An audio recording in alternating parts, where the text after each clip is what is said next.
नमस्कार दोस्तों, Lalit study 105 YouTube channel पर आपका स्वागत है। दोस्तों, यूथ कंपटीशन टाइम की बुक से ये हमारा प्रैक्टिस सेट नंबर 18 रहेगा। सहायक बोरिंग टेक्नीशियन के लिए जितना ज़्यादा प्रैक्टिस करोगे इतना ही एग्ज़ाम में आपके लिए हेल्पफुल रहने वाला है। तो बने रहिएगा दोस्तों, क्लास में क्वेश्चनों को हल करते हैं। पहला क्वेश्चन हमारा है, 8 ओम और 5 ओम के श्रेणी संयोजन का तुल्य प्रतिरोध 7 ओम है। आर का मान ज्ञात करना है। तो दोस्तों, तुल्य प्रतिरोध 7 दिया गया है। आर प्लस 5 को जोड़ दीजिए तो आर की वैल्यू आपके पास 2 आ जाएगी। तो ऑप्शन डी यहाँ पर राइट आंसर रहेगा। प्रश्न नंबर आपका 2 है, निम्न में से कौन सा नियम किसी धात्विक तार में से प्रवाहित होने वाली धारा इसके सिरों में विभवांतर के बीच संबंध बताता है। तो यहाँ पर दोस्तों ये नियम कहलाता है ओम का नियम, जो कि V समानुपाती होता है I के। तो V बराबर IR होता है। नेक्स्ट प्रश्न पर आते हैं। नेक्स्ट प्रश्न आपका न्यूमेरिकल है, आप जो है हल करते हुए चलिएगा। 10 ओम का प्रतिरोध एक बैटरी के टर्मिनल के बीच संयोजित है। प्रतिरोध द्वारा 5 सेकंड में 200 जूल ऊष्मा उत्पन्न होती है। लैंप के टर्मिनलों के बीच विभवांतर ज्ञात कीजिए। तो यहाँ पर दिया गया है 200 जूल ऊष्मा। 200 जूल ऊष्मा दिया गया है दोस्तों। तो हमारे पास एक फॉर्मूला होता है जो कि ऊष्मा का है, H बराबर I² RT होता है। आपके पास जो दिया गया है 200 जूल दिया गया है, तो 200 जूल को यहाँ पर लिख लीजिए I² और R का मान आपके पास 10 है और T का मान दोस्तों 5 सेकंड दिया गया है। आप यहाँ पर देखिए 10 की 5 में गुणा करेंगे 50। 50 से आप 200 को जब डिवाइड करेंगे दोस्तों यहाँ पर 4 आ जाएगा I²। तो I की वैल्यू आएगी आपके पास दोस्तों, I की वैल्यू आएगी 2। आपको निकालना विभवांतर, तो V बराबर IR होता है। तो V I की वैल्यू 2 है और R की वैल्यू आपके पास 10 है। तो इस प्रकार 20 आएगा। तो ए विकल्प सही है, 20 वोल्ट आपका आंसर आ जाएगा। चलिए नेक्स्ट प्रश्न को लगाते हैं। जब मेंस मुख्य तार से ली गई विद्युत धारा 20 एम्पीयर से अधिक हो तो अतितापन होकर आग लग सकती है। इसे क्या कहा जाता है? विद्युत प्रघात, इलेक्ट्रिक शॉक, विद्युत भारण, अधिभारण, अधितापन। तो इसको कहा जाता है दोस्तों अधिभारण। ऑप्शन सी यहाँ पर राइट आंसर है। अधिभारण मतलब होता है ओवरलोड। जब ओवरलोड हो जाएगा दोस्तों तो तब क्या होगा? आग लग जाएगी। नेक्स्ट प्रश्न पर आते हैं। प्रश्न नंबर आपका 5 है, 20 वोल्ट के विभवांतर वाले दो बिंदुओं में किया गया कार्य 60 जूल है। फिर दो बिंदुओं के बीच प्रवाहित होने वाला विद्युत आवेश। तो विद्युत आवेश आपको फॉर्मूला पता होगा, एक होता है V बराबर W/Q होता है। तो आपको जो है 20 दिया गया है और कार्य यहाँ पर 60 दिया गया है और Q आपको निकालना है। तो वेरी इजी है दोस्तों, 3 कूलाम इसका आंसर आ जाएगा। नेक्स्ट पर्सन, जितने ज़्यादा फॉर्मूले आपके याद होंगे उतने ज़्यादा आप न्यूमेरिकल एग्जाम में करने में सक्षम होंगे। नेक्स्ट पर्सन पर आते हैं। विद्युत बल्ब के एक फिलामेंट द्वारा 9 मिनट में 0.75 एम्पियर की धारा ली जाती है। धारा के माध्यम से प्रवाहित होने वाले विद्युत आवेश की मात्रा क्या होगी? तो सीधा फॉर्मूला लगाइए, Q बराबर IT होता है दोस्तों। अब आप यहाँ पर जो है I की वैल्यू रख दीजिए जो कि 0.75 है और T की वैल्यू 9 मिनट है। मिनट को आपको सेकंड में कन्वर्ट करना है। पॉइंट हटाइए दोस्तों, 100 नीचे बढ़ा दीजिए। 25 तिया 75, 25 चौका 100 हो जाएगा। 4 से 60 को काटिए तो 15 आ जाएगा। तो 15 × 3 = 45 हो जाएगा और 45 की गुना 9 में करेंगे, 9 पंजे 45। इधर कर लीजिए, 9 पंजे 45। तो यहाँ 4, 9 चौक 36, 405। तो डी में हमारा राइट आंसर है। 405 यहाँ पर राइट आंसर रहेगा। प्रश्न नंबर आपका नेक्स्ट है, पृथ्वी के गुरुत्व त्वरण जी का मान कितना होता है? तो हम सभी जानते हैं 9.8 मीटर पर सेकंड स्क्वायर होता है। तो यहाँ पर हमारा आंसर बी सही था। प्रश्न नंबर आपका 8 है। 8 में क्या कह रहा है, देखिए यहाँ पर एक गेंद को 20 मीटर पर सेकंड के वेग से ऊर्ध्वाधर ऊपर की ओर फेंका जाता है। 3 सेकंड के पश्चात विस्थापन का परिमाप क्या होगा? तो 3 सेकंड के बाद पूछा गया है और यहाँ पर जी की वैल्यू भी आपको दी गई है। तो आप कौन सा फॉर्मूला लगाएंगे? यहाँ पर आपको पूछा गया दोस्तों विस्थापन का परिमाप आपको बताना है। तो आप यहाँ पर जो है दोस्तों फॉर्मूला लगा लीजिए, S बराबर UT माइनस हाफ GT²। तो S बराबर U की वैल्यू 20 दी गई है और T आपको 3 दिया गया है और यहाँ पर 1/2 G का मान 10 और T का मान 3 का स्क्वायर 9 हो जाएगा। ठीक है, तो यहाँ पर आएगा 20 तिया 60 और यहाँ पर 2 पंजे और 5 9 45 और घटाएंगे दोस्तों आ जाएगा 15 मीटर। ऑप्शन बी यहाँ पर राइट आंसर रहेगा। तो इस तरीके से हम न्यूमेरिकल क्वेश्चन को कर सकते हैं। जब हमको सभी वैल्यू दी गई हो तो फॉर्मूले का यूज करना है और क्वेश्चन को हल कर लेना है। नेक्स्ट क्वेश्चन है जो कि बेहद इंपॉर्टेंट है। मान लें कि एक काल्पनिक ग्रह जिसका द्रव्यमान पृथ्वी के आधे के बराबर है और त्रिज्या 1/3 के बराबर है, यदि पृथ्वी की सतह पर गुरुत्वाकर्षण के कारण त्वरण g, तो उस ग्रह का गुरुत्वाकर्षण के कारण त्वरण कितना होगा। तो दोस्तों एक फॉर्मूला होता है g बराबर m/r²। ठीक है, तो यहाँ पर हमको कह रहा है कि पृथ्वी यानी पृथ्वी के आधे के बराबर है द्रव्यमान। तो द्रव्यमान को आप आधा कर दीजिए, बस m कर दीजिए यहाँ पर, और त्रिज्या को 1/3 कर दीजिए, तो यहाँ पर r/e। ठीक है, और यहाँ पर कर देंगे दोस्तों इसका स्क्वायर, तो यहाँ पर आ जाएगा ये 1/2 और ये हो जाएगा 1/9। ठीक है, और यहाँ पर m और यहाँ पर r का स्क्वायर, तो ये हो जाएगा 9/2 और इस पूरे की वैल्यू आ जाएगी दोस्तों हमारे पास g। तो ये हो जाएगा हमारा ऑप्शन बी आंसर। अच्छा क्वेश्चन था। देखिए सूत्र यदि आपको पता है तो क्वेश्चन आप हल कर जाओगे। चलिए क्वेश्चन नंबर हमारा 10 है। किसी गेंद को यदि ऊपर की ओर 25 मीटर पर सेकंड के प्रारंभिक वेग से फेंका जाए तो इसे अपने उच्चतम बिंदु तक पहुंचने में कितना समय लगेगा। जी का मान हमको दिया गया है 10 मीटर पर सेकंड। तो यहाँ पर दोस्तों हमको निकालना है अपने उच्चतम बिंदु पहुँचने में कितना समय लगेगा। तो टी हमसे पूछा जा रहा है, तो आप फॉर्मूला लगा लीजिए। देखिए यहाँ पर v बराबर u प्लस AT। प्रारंभिक वेग आपको दिया गया है 25, तो यहाँ पर आप 25 लिख दीजिए, और a की वैल्यू दी गई है आपको यानी g की वैल्यू 10, और t आपसे पूछा गया है, ऊपर की ओर फेंक रहे हैं तो अंतिम वेग 0 हो जाएगा दोस्तों, और यहाँ पर चिन्ह माइनस का हो जाएगा। तो यहाँ पर 10t बराबर 25 आएगा और t बराबर 25/10 2.5 सेकेंड। ऑप्शन बी यहाँ पर राइट आंसर हो जाएगा। नेक्स्ट प्रश्न पर आते हैं। यदि कोई पिंड रूपांतरित गति में है, एक वक्र पथ पर गति करता है, तो इस गति को क्या कहते हैं। हमने आपको बताया था कि क्वेश्चन को यहीं से पकड़ लेना है, वक्र पथ, तो इसको वक्र रेखीय गति कहा जाएगा। हमने जो भी यूथ बुक से आपको टॉपिक वाइज सेट कराए हैं उसमें अच्छे से बताया भी है। क्वेश्चन नंबर 12 है। एक कार 5 सेकंड में 1 मीटर पर सेकंड के एक समान त्वरण से चलकर 5 मीटर पर सेकंड से 10 मीटर पर सेकंड की गति से चल रही है। इस समय में कार द्वारा तय की गई दूरी आपको निकालनी है। तो हमारे पास टाइम है और त्वरण है दोस्तों। तो यहाँ पर जो है गति से चल रही है, तो वेग में परिवर्तन हो रहा है। तो वेग में जो परिवर्तन हो रहा है दोस्तों, u बराबर 10 माइनस 5, तो ये आ जाएगा आपके पास 5 आ जाएगा। ठीक है, तो आप यहाँ पर निकालनी है दूरी, तो s बराबर ut plus half gt square. तो u की वैल्यू 5 है, t की वैल्यू 5 है, प्लस 1/2 और t की वैल्यू 5 है, तो यहाँ पर 25। दोस्तों जब इसको हल करेंगे तो आंसर होगा आपका ऑप्शन बी वाला 37.5। तो इस तरीके से इस क्वेश्चन को हल कर सकते थे हम। नेक्स्ट प्रश्न, धनात्मक त्वरण का अर्थ क्या है।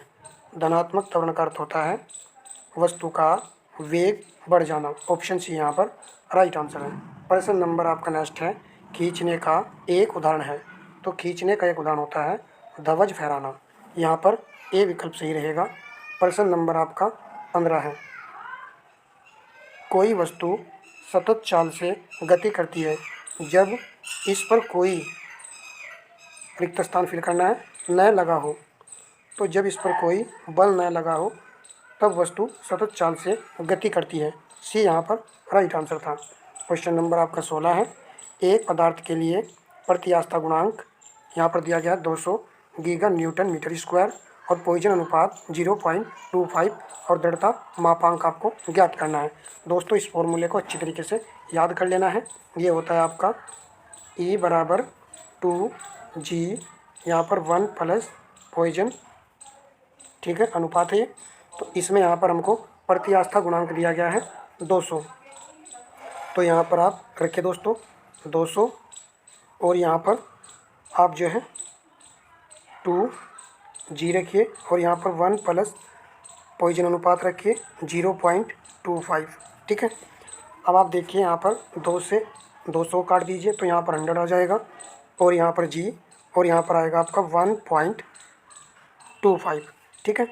उसके बाद में जब आप 100 को 1.25 से डिवाइड करेंगे तो दोस्तों आंसर बनेगा हमारा 80 गीगा न्यूटन मीटर स्क्वायर, यानी कि यहाँ पर ए विकल्प सही रहेगा। मैं कह रहा हूँ दोस्तों इस फॉर्मूले का अच्छे से याद रखना है। ठीक है। दृढ़ता जो मापांक होता है वो आपका जी होता है और प्रत्यास्थ गुणांक जो होता है वो आपका ई होता है और जो ये न्यू होता है इसी को कहते हैं पॉइजन अनुपात। तो ये फॉर्मूला है। ऐसे क्वेश्चन में यदि आपको सही फॉर्मूला ना पता हो और एग्जाम में क्वेश्चन आ जाएगा तो बहुत छात्र जो है इस क्वेश्चन को गलत करने वाले हैं या छोड़कर आने वाले हैं। प्रश्न नंबर नेक्स्ट है। यदि आप ऐसे फॉर्मूले को याद रखेंगे तो उनसे दोस्तों आगे हो जाएंगे। एक धात्विक छड़ के एक सिरे को दृढ़बद्ध किया गया है तथा इसका ताप बढ़ाया गया है, इसमें निम्नलिखित में अनुभव होगा। तो राइट आंसर होगा ऑप्शन ए, शून्य प्रतिबल अनुभव होगा। ये यहाँ पर सही है। प्रश्न नंबर आपका नेक्स्ट है। निम्न के लिए उचित क्रम क्या है? तो इसको तो याद ही कर लीजिए दोस्तों। अनुपातिक सीमा, प्रत्यास्थ सीमा, यील्ड बिंदु, भंजन या विफलता बिंदु। ए विकल्प यहाँ पर सही आंसर रहेगा। नेक्स्ट प्रश्न, चक्रीय प्रतिबलों के संबंध में दिए गए निम्नलिखित विकल्पों में से कौन सा विकल्प सही है? चक्रीय प्रतिबलों के संबंध में, तो यहाँ पर राइट आंसर होगा ऑप्शन सी। ध्यान से देखिए, चक्रीय प्रतिबलें भ्रांति की ओर ले जा सकती हैं यदि प्रतिबल स्तर सहन सीमा के नीचे है। तो चक्रीय प्रतिबल भ्रांति की ओर ले जा सकती हैं यदि प्रतिबल स्तर सहन सीमा नीचे हो। नीचे वाला याद रखना है, नीचे। ठीक है, ऊपर वाला नहीं, नीचे वाला। ठीक है। नेक्स्ट, जब एक तार को खींचकर उसकी प्रारंभिक लंबाई को 2 गुना कर दिया जाए तो उसकी अनुदैर्ध्य विकृति निम्न होगी। तो अनुदैर्ध्य विकृति दोस्तों उसकी 1 होने वाली है। तो यहाँ पर बी विकल्प सही है। या तो डायरेक्ट याद रखिए दोस्तों या फिर इसका फॉर्मूला आप याद कर सकते हो। फॉर्मूला इसका जो होता है वो होता है दोस्तों, यहाँ पर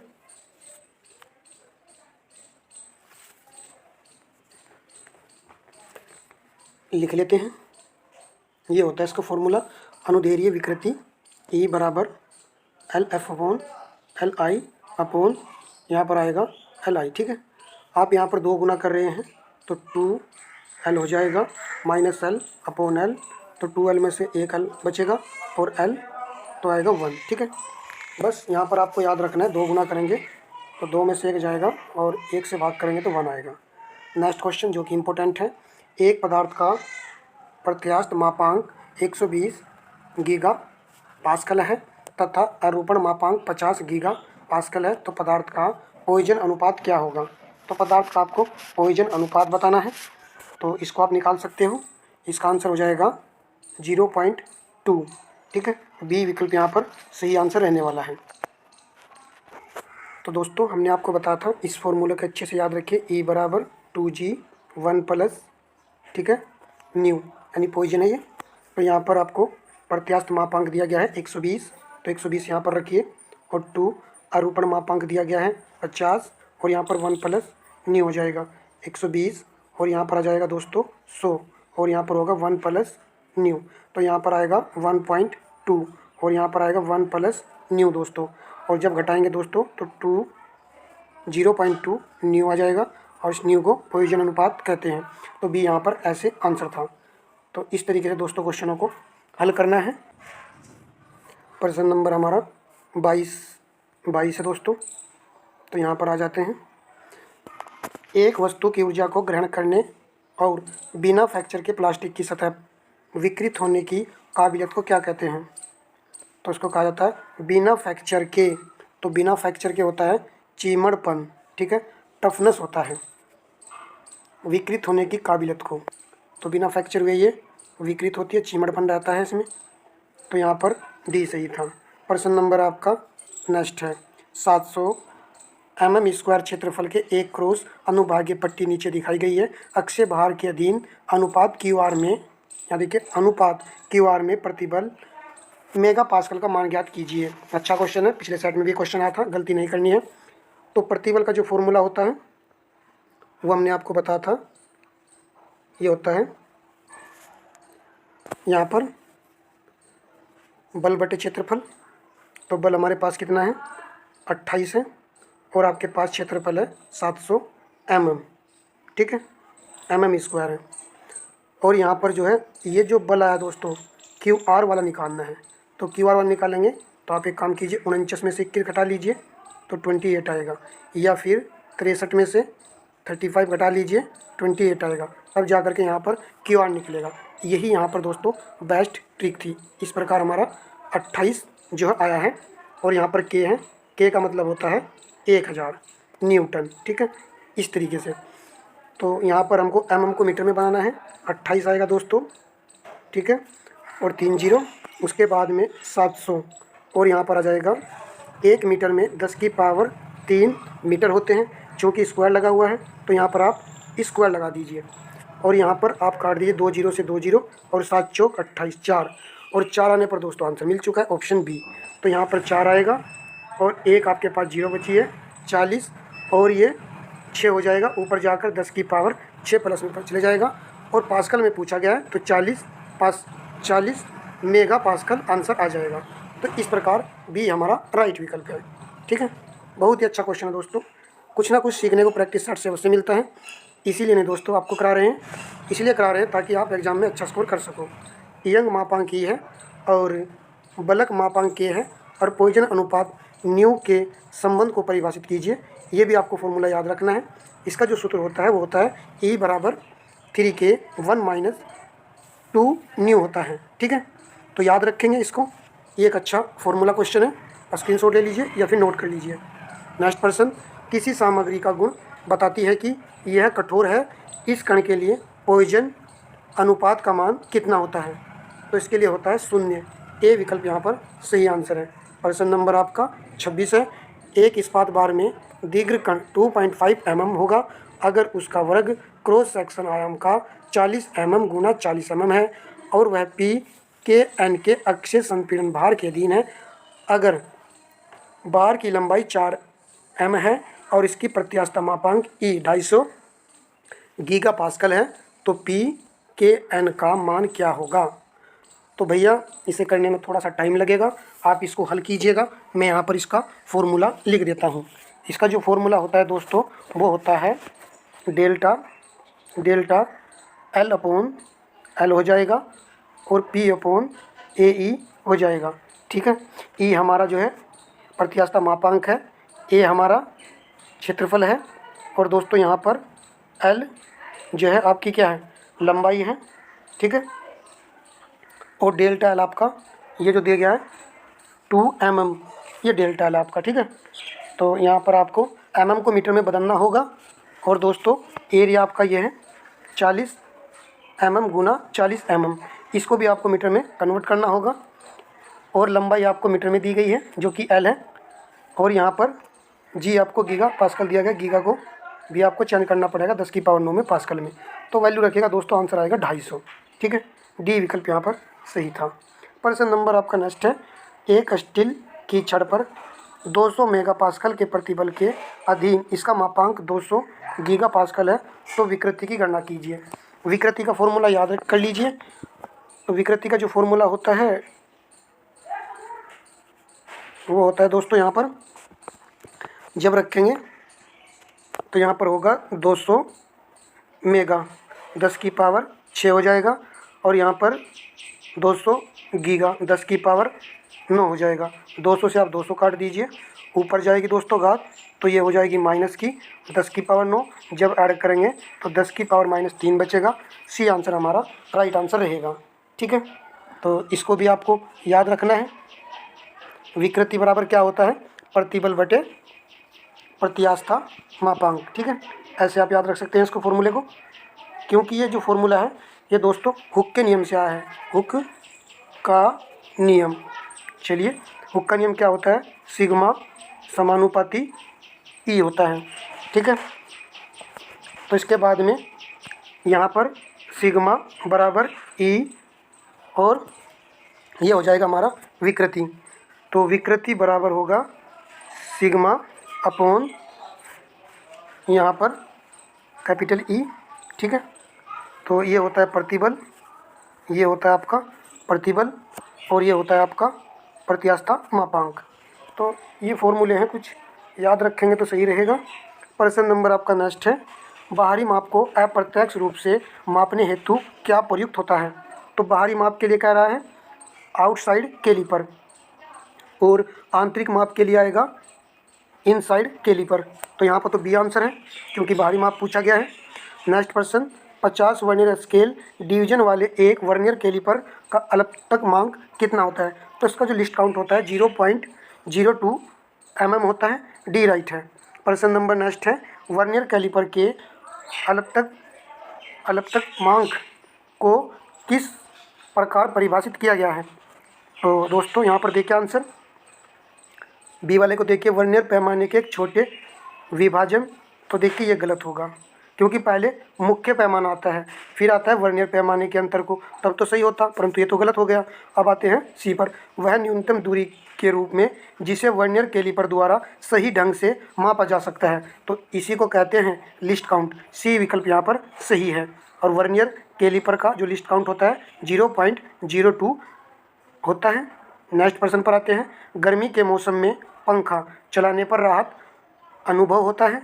इसका कारण क्या है कि पंखे की हवा से हमारा पसीना तेज़ी से वाष्प बनकर उड़ जाता है। तो ए यहाँ पर सही है, इसीलिए तो राहत का अनुभव हमको होता है, क्योंकि वाष्पीकरण के कारण पसीना तेज़ी से उड़ता है। नेक्स्ट, निम्नलिखित में से कौन सा कथन सही है। तांबा और एल्यूमिनियम उष्मा के सुचालक हैं। तो भैया हम तो जानते हैं कि ये उष्मा के सुचालक हैं, तो सही है। सभी धातुएं उष्मा की अल्प चालक होती हैं, ये गलत है। प्लास्टिक और लकड़ी उष्मा को आसानी से अपने अंदर से गुजरने देते हैं, ये भी गलत है। देखिए यहाँ पर, सूक्ष्म वायु उष्मा की सुचालक होती है, गलत है। सूक्ष्म वायु उष्मा की कुचालक होती है, इसको याद कर लीजिए दोस्तों, कुचालक होती है। चलिए प्रश्न नंबर नेक्स्ट, निम्नलिखित में से कौन सा समूह उष्मा चालकों को निरूपित करता है। तो उष्मा चालकों के लिए आएगा एल्यूमिनियम, चांदी, तांबा। तो बी विकल्प यहाँ पर सही आंसर था। प्रश्न नंबर आपका 34 है, उष्मा का कुचालक निम्नलिखित में से कौन है। सभी सिलेबस में दिए गए पॉइंट हैं। तो उष्मा कुचालक हो जाएगा ऊन, जबकि उष्मा के सुचालक होते हैं स्टील की चम्मच, एल्यूमिनियम छड़, तांबा। ठीक है, जिनसे धारा होकर जाती है वो उष्मा के सुचालक होते हैं। इनमें से कौन सी वर्निश राल जैसे कठोर गाद को तेल और वाष्पशील विलायकों में घोलकर तैयार की जाती है। तो क्वेश्चन को पकड़ लीजिए, तेल और वाष्पशील विलायकों, तेल वर्निश, ए विकल्प यहाँ पर सही रहेगा। प्रश्न नंबर नेक्स्ट, पीतल में तांबे को मिश्रित किया जाता है। तो पीतल में तांबे को मिश्रित किया जाता है किसके साथ में, जिंक के साथ में। बी यहाँ पर राइट आंसर है। प्रश्न पत्र इजी टू मॉडरेट बनने वाला है एग्जाम में, जिस तरीके से ये बना हुआ है। यदि आपको जरा भी लगे सेशन काम का है तो वीडियो को लाइक कर सकते हो दोस्तों, शेयर कर सकते हो। कुपोला के उत्पाद को क्या कहा जाता है। तो इसको कहा जाता है ढलवा लोहा। ढलवा लोहा को दोस्तों क्या कहा जाता है, कास्ट आयरन। ठीक है, तो यहाँ पर इसका आपको के याद रख लीजिए, इसका भी के याद रख लीजिए, जो भी आपको उचित लगे रख लीजिए, तो ये मैच हो जाएगा, इससे याद रहेगा। नेक्स्ट, स्टील की मशीनिंग योग्य किसको मिलाकर सुधार किया जा सकता है। तो इसमें मिलाएंगे सल्फर, लेड तथा फास्फोरस। सी सही आंसर है। नेक्स्ट प्रश्न, लौह प्रागार कार्बन रेखा चित्र से निम्नलिखित में से किस इस्पात में 0.8 से 1.5% तक प्रागार कार्बन रहता है। तो ये वाला जो कार्बन रहता है ये रहता है ऑप्शन बी वाले में, उच्च प्रांगार इस्पात, हाई कार्बन स्टील इसको कहा जाता है। तो इसमें कार्बन का जो प्रतिशत होता है इतना रहता है। बी यहाँ पर सही था। पिग आयरन में कार्बन की प्रतिशत मात्रा कितनी होती है। जो पिग आयरन होता है, कच्चा लोहा होता है, उसमें कार्बन की मात्रा 1 से 5 होती है। सी विकल्प यहाँ पर सही आंसर था। निम्नलिखित में से किस धातु का निम्नतम गलनांक है। यहाँ पर तो सभी के गलनांक तो डिग्री सेंटीग्रेड में याद नहीं होते हैं। एक आध प्रश्न यदि आ गया तो थोड़ा डिफिकल्ट रहेगा एग्जाम में, वरना इसको कर लेंगे। 41 का आंसर होगा एंटीमनी। ऑप्शन बी यहाँ पर नहीं, ऑप्शन बी यहाँ पर सही रहेगा 3। ठीक है, 3 यहाँ पर राइट आंसर है। प्रश्न नंबर 42 है। ड्राई सोल्डर एक इलेक्ट्रॉनिक परिपथ है जिसका परिणाम हो सकता है। तो होगा आंसर ड्राई सोल्डर नामक कोई पद नहीं होता है। डी यहाँ पर राइट विकल्प था। प्रश्न नंबर नेक्स्ट है। सोल्डर मिश्र धातु बनी होती है। तो सोल्डर जो मिश्र धातु बनी होती है ये टीन और सीसा से बनी होती है।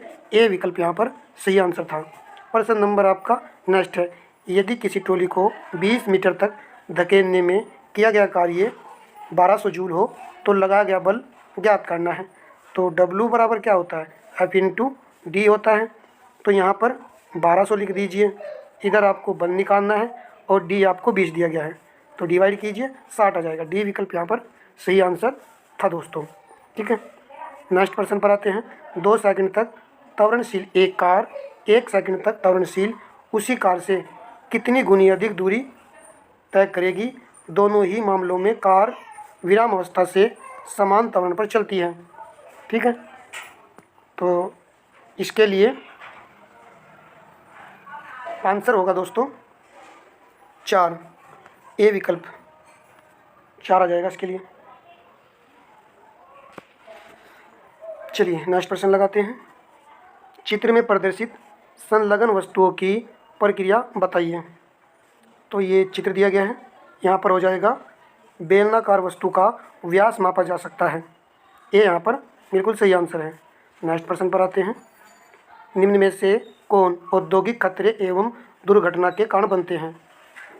तो शोर व कंपन, खराब लाइट, खराब वायु आवागमन, आर्द्रता, ऊष्मा तथा आर्द्रता, उपरोक्त सभी कंपनी में यदि काम करते हैं औद्योगिक क्षेत्र में, ये सभी खतरे के कारण बन जाते हैं। तो डी यहाँ पर राइट था। जले हुए पर बिल्कुल नहीं रखना चाहिए। तो आंसर लगाइए। कोको के बीज के रस से बना मक्खन बिल्कुल भी नहीं रखना चाहिए। एलपी में पूछा गया क्वेश्चन है। नेक्स्ट प्रश्न। एक प्रतिरोध जिसका मान R 10 ओम है 10 वोल्ट की बैटरी से संयोजित है। 1 मिनट में उत्पन्न शक्ति P और ऊष्मा H की मात्रा क्या होगी।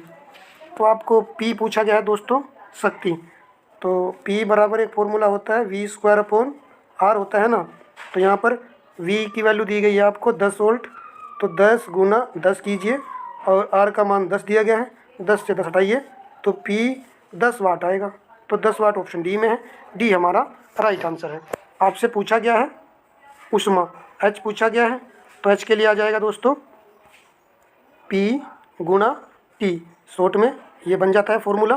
तो यहाँ पर आपको P की वैल्यू 10 है और T आपको दिया गया है दोस्तों यहाँ पर 1 मिनट, मिनट को सेकंड में कन्वर्ट कर लीजिए तो यहाँ पर हो जाएगा 600 जूल, यानी कि यहाँ पर डी सही आंसर है। या फिर H का पूरा सूत्र लगा दिए दोस्तों, H बराबर I² RT। तो यहाँ से भी क्वेश्चन हल हो जाएगा। ठीक है, नेक्स्ट प्रश्न पर आते हैं। प्रतिरोध को परावर्तित करने के लिए परिपथ में सामान्यतः किस घटक का उपयोग किया जाता है। प्रतिरोध को परिवर्तित करने के लिए तो धारा नियंत्रक का उपयोग किया जाता है। सी राइट है। प्रश्न नंबर 51 है। प्रत्यावर्ती धारा के संबंध में कौन सा कथन सही है। चारों ऑप्शन को यहाँ पर देख लेते हैं। देखिए, धारा की दिशा स्थिर रहती है किंतु परिणाम समय के साथ परिवर्तित होता है। तो दोस्तों पहले वाला विकल्प ही सही लग रहा है, अन्य को पढ़ने की आवश्यकता ही नहीं है। ए राइट था। प्रश्न नंबर नेक्स्ट है। विद्युत पार्षण लाइनों के लिए इनमें से प्रमुखतः किस पदार्थ का उपयोग किया जाता है। तो इसमें प्रयोग किया जाता है तांबे का। तांबे का यूज किया जाता है। यहाँ पर नाइक्रोम, टंगस्टन, टीन, लेड मिश्र धातु नहीं, तांबा। ए विकल्प सही है। तो विद्युत के लिए तांबे का तार, फिर एल्यूमिनियम। ठीक है, नेक्स्ट ये कौन सा क्वेश्चन था हमारा 52 के बाद में 53 क्वेश्चन है हमारा। 10 वोल्ट के विभवांतर वाले 2 बिंदुओं पर 5 कूलाम के चार्ज को हस्तांतरित करने में किया गया कार्य आपको बताना है। तो डायरेक्ट करें दोस्तों, 10 गुना 5 50 जूल। सी विकल्प सही है, क्योंकि फॉर्मूला होता है V बराबर W/3 क्यू होता है। तो डब्ल्यू जब निकालेंगे वी गुणा क्यू हो जाएगा, सीधा सा आंसर आ जाएगा। किसी ऑब्जेक्ट का क्या नियत है और स्थान बदलने पर नहीं बदलता? तो स्थान बदलने पर दोस्तों द्रव्यमान ही नहीं बदलता है हमारा, बी यहाँ पर सही आंसर रहेगा, जबकि बाहर चेंज हो जाता है। एक कार उच्च गति से चल रही है, यह किस ऊर्जा के लिए युक्त होती है? तो जब कार उच्च गति से चल रही है तो यहाँ पर गतिज ऊर्जा 100 होगी, डी विकल्प यहाँ पर सही रहेगा। निम्नलिखित में से कौन सी ऊर्जा सदैव धनात्मक होती है? स्थैतिक ऊर्जा, स्थिति ऊर्जा, गुरुत्वाकर्षण ऊर्जा, गतिज ऊर्जा। और गतिज ऊर्जा धनात्मक होगी, क्योंकि ये जिस तरफ गति करती है उधर क्या होता है, ऊर्जा का मान धनात्मक लिया जाता है। ठीक है, नेक्स्ट प्रश्न, ऊर्जा की व्यावसायिक इकाई क्या है? तो ये होती है किलोवाट घंटा, ए विकल्प सही है। औसत शक्ति निम्न में से किसके बराबर होती है? शक्ति पूछ रहा है, P बराबर W/T। देखिए कहाँ पर है, तो यहाँ पर डी वाले में प्रयुक्त ऊर्जा, कुल प्रयुक्त ऊर्जा अपॉन कुल समय। तो W यानी ऊर्जा, कार्य और ऊर्जा बराबर होते हैं क्योंकि इनकी यूनिट सेम होती है, इसलिए सही दिया गया है डी वाला। भ्रमित नहीं होना है एग्जाम में। देखिए क्वेश्चन इजी टू मॉडरेट आ रहे हैं, परंतु पूरे प्रैक्टिस सेट लगाने से कुछ ना कुछ सीखने को अवश्य मिला है। जब एग्जाम होगा तब आपके लिए बहुत ही कारगर ये क्वेश्चन साबित होने वाले हैं और आपको बेनिफिट होगा निश्चित ही। मोटर द्वारा प्रति एकांक समय में किया गया कार्य क्या कहलाता है? तो मोटर द्वारा प्रति एकांक समय में किया गया कार्य यानी कि P बराबर W/T, एकांक समय में, तो हो जाएगा शक्ति, ए विकल्प सही है। नेक्स्ट, एक मजदूर भूमि से 10 किलोग्राम का सामान लेता है और भूमि से 1.1 मीटर ऊपर अपने सिर पर रखता है। उसके द्वारा सामान पर लगाए गए काम की गणना करें। तो सामान पर कह रहा है, अब ये मत समझ लेना कि ऊपर रखता है और ऑप्शन में शून्य दे दिया जाए, आंसर शून्य हो जाएगा, नहीं, क्योंकि इसने कहा है कि उसके द्वारा सामान पर किया गया कार्य। तो W बराबर mgh लगा दीजिए, m का मान 10 और g का मान यहाँ पर आप रख दीजिए 10, क्योंकि हमको दिया गया है 10 और h का मान दिया गया है 1.1, तो ये हो जाएगा 110 जूल। डी विकल्प यहाँ पर सही आंसर था। 61 के बाद आते हैं क्वेश्चन नंबर 60 के बाद 62, 60 के बाद 61 आएगा दोस्तों। कार्य शून्य होने की स्थिति में विस्थापन और लगाए जाने वाले बल के बीच का कोण क्या होता है? तो हम जानते हैं W बराबर F/S कोस थीटा होता है। जीरो कब होगा? जब थीटा का मान 90 होगा, सी विकल्प यहाँ पर सही है। निम्नलिखित में से किस स्थिति में किए गए कार्य को ऋणात्मक माना जाता है? तो ये होता है जब बल विस्थापन की दिशा के विपरीत हो, ये सही है। और यदि विस्थापन की दिशा में हो तो किया गया कार्य क्या होता है? धनात्मक होता है। तो दिशा में होगा धनात्मक होगा और विपरीत दिशा में होगा तो ऋणात्मक होगा। ठीक है, 1 नैनोमीटर इसके बराबर है, तो 1 नैनोमीटर होता है 10⁻9 मीटर के। कहाँ पर इस तरीके से लिखा हुआ? किसी में नहीं है, परंतु अपोन में दिया गया है तो डी सही रहेगा, 1/10⁻9 मीटर। विद्युत ऊर्जा व्यय का वाणिज्यिक मात्रक क्या है? तो विद्युत ऊर्जा व्यय का वाणिज्यिक मात्रक किलोवाट घंटा होता है, ए विकल्प सही है। 1 किलोवाट घंटा में कितने जूल होते हैं, कमेंट कर दीजिए। विस्थापन की इकाई, तो विस्थापन को दोस्तों मीटर में व्यक्त किया जाता है, ए आंसर सही था। एक रिक्त स्थान दिखता है कि कैसे परिचालन विशेषताओं को एक साथ जोड़ा जाता है, कंप्यूटर को साकार करने में योगदान। चलिए, तो 65 क्वेश्चन हमने यहाँ पर कवर किए हैं, परंतु यहाँ पर जो हमारा सेफ्टी वाला चैप्टर था इसमें केवल 4 से 5 क्वेश्चन दिए गए थे, जबकि वहाँ पर 10 क्वेश्चन आएंगे। बाकी सेट अच्छा था। 65 में से आपने कितना स्कोर किया है कमेंट कर सकते हो। यदि सेशन जरा भी लगा तो अच्छा है तो वीडियो को लाइक कीजिए, शेयर कीजिए।